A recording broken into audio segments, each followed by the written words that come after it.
Socialist country is really a place where people don't make any decisions for themselves. But yet, in America and places like Mexico, that the private sector can still make decisions for themselves.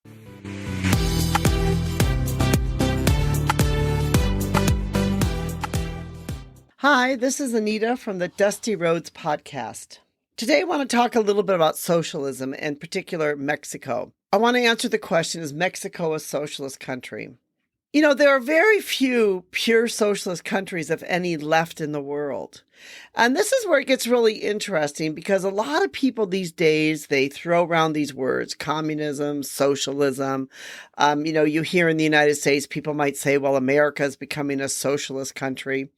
But the truth is that there are no true socialist countries left around the world, that the true pure socialism, it really doesn't really exist. Most countries are what is known as a mixed economy. Mexico is not defined as a socialist country. In fact, Mexico can best be described as a mixed economy. A mixed economy is a country that shows characteristics of both capitalism and socialism. Mexico's private sector allows individuals and companies to make decisions for their business interests.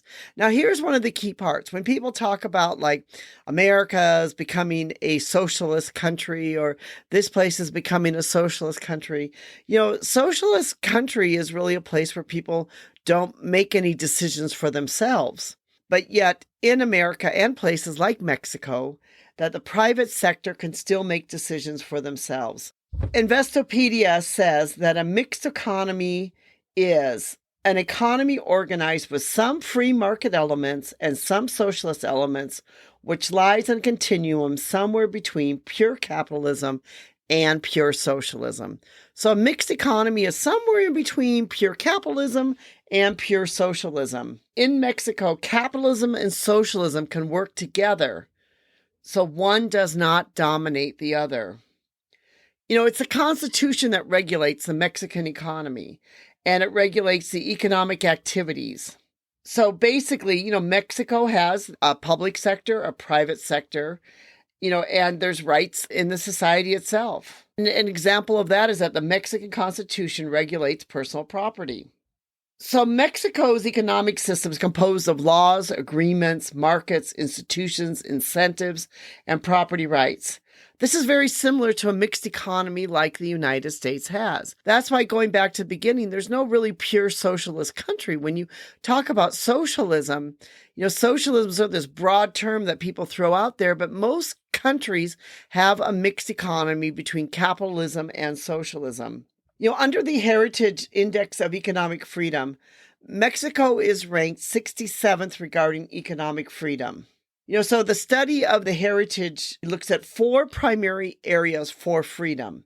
One is the rule of law. The rule of law would include things such as property rights, judicial effectiveness, and government integrity. Next would be the government size.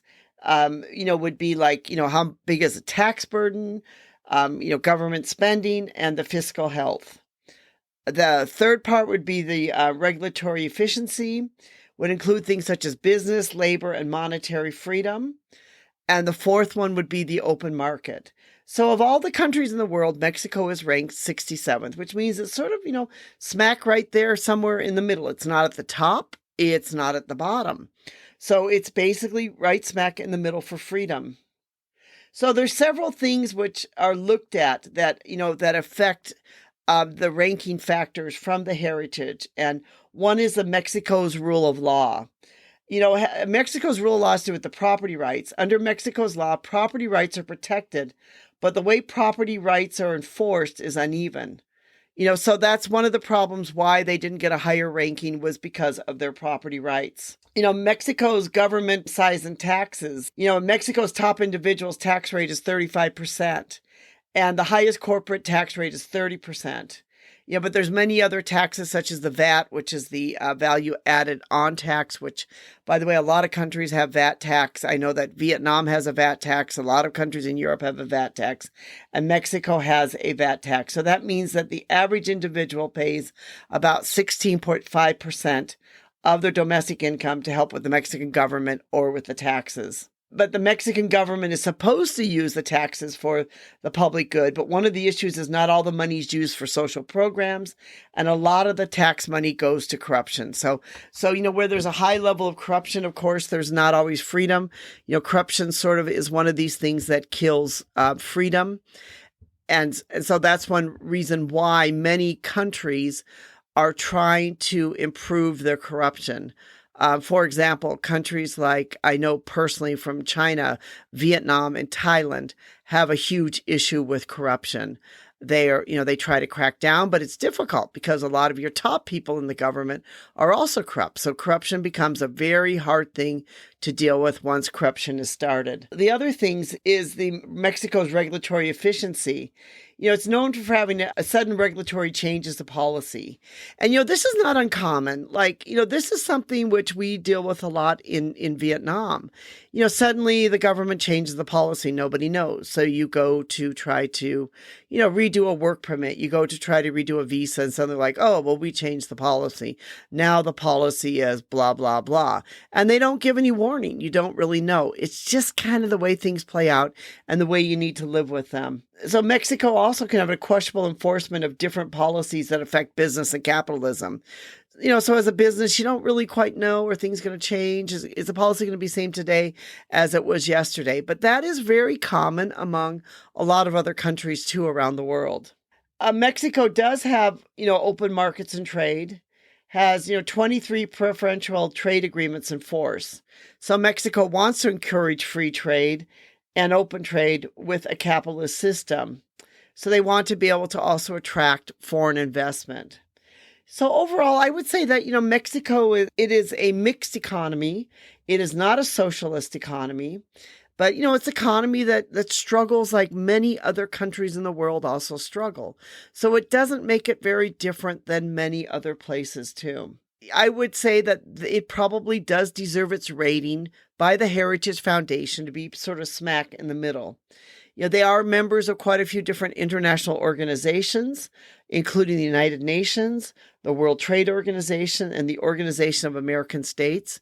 They are a country that borders on America, and there's, of course, a lot of criticism among many Americans because of immigration coming across the Mexican border, of many Mexicans coming to the United States to live illegally. But of course, that's the way it happens because maybe they see it as opportunity and they see it as ways of freedom and for a better life. So Mexico is not a socialist country. And in fact, you'd be really hard pressed to find a pure socialist country anywhere in the world today. Even countries like China and Vietnam are not. This is Anita from the Dusty Roads podcast. Thank you so much for listening, where it's all about living life as a global citizen. We're all about trying to live our life as a global citizen. So we hope you'll join with us as we live our life as a global citizen. We will put a link to our podcast, Is Mexico a Socialist Country, in our description in case you'd like to read more and to be able to learn more about this. We'd like to thank you, our listeners, for listening. And we'd like to thank Rico for help making this podcast work, because we know without him, it just wouldn't work. I wouldn't know what to do. So thank you all so much.